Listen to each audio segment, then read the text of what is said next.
No, no, no, it's not clickbait. I'm gonna show you how you can actually gain 20 yards with just one simple move. Let's get into it.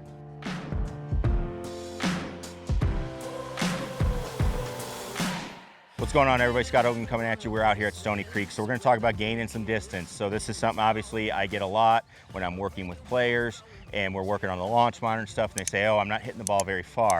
Well, one of the big things that they are doing is they are not putting the proper ball flight onto the golf ball that's going to make the ball go farther, okay? So we need to understand how to control the spin of the ball, and that can get you 20 yards, if not more. I've had people gain a lot more by just starting to understand some basic concepts about ball flight. So when we're talking about how the golf ball flies, I think it's easier to think about a different sport. So let's say we're taking tennis. I was lucky enough to play tennis growing up, and nowadays if you're playing like pickleball, but when we're going to hit a golf ball, a lot of people think about hitting the ball and they think about swinging the club and they're gonna move their hands, they're gonna move their body. But when they go to hit it, it's all about what the face of the club, how that is communicating to the golf ball and what that is communicating. So, in tennis, for example, if I was gonna try to hit one that was soft and over the net, I didn't want it to travel really far.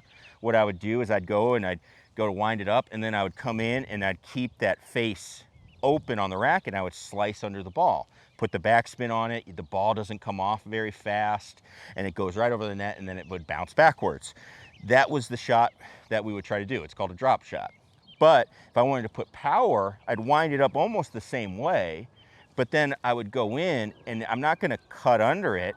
I'm actually gonna come in, and I'm gonna release this club and try to get the racket more square to almost on top of the ball so I can put topspin onto the shot. And then there is some element of, hey, we're gonna lift up, we're gonna swing up on it, try to make sure it doesn't dive into the net, stuff like that. But that was what we would try to do. And that's the same thing that we're gonna do when we hit a golf ball.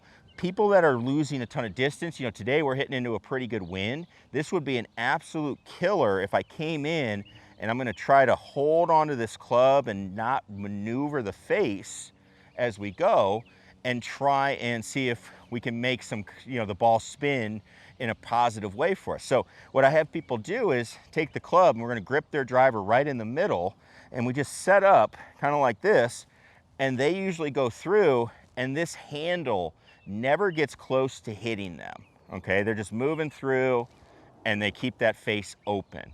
What I want them to do is come in, and I want them to start getting the handle of the club to hit them, which means they are starting to work the club face closed.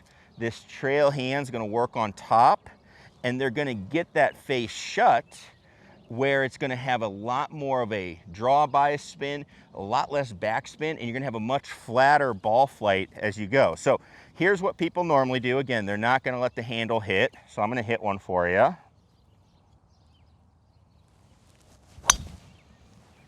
Okay, and honestly, pretty good ball as far as, the direction. I started it left, faded it back. 259 yards into the air today. Again, we're into a pretty good wind. Let's go ahead, and now let's go ahead and try our other way. Okay, so again, we're gonna go back. Let's let this club flick. I want it to make contact with me. Face is closing. What that feels like, two hands. Okay, and let's try and hit it.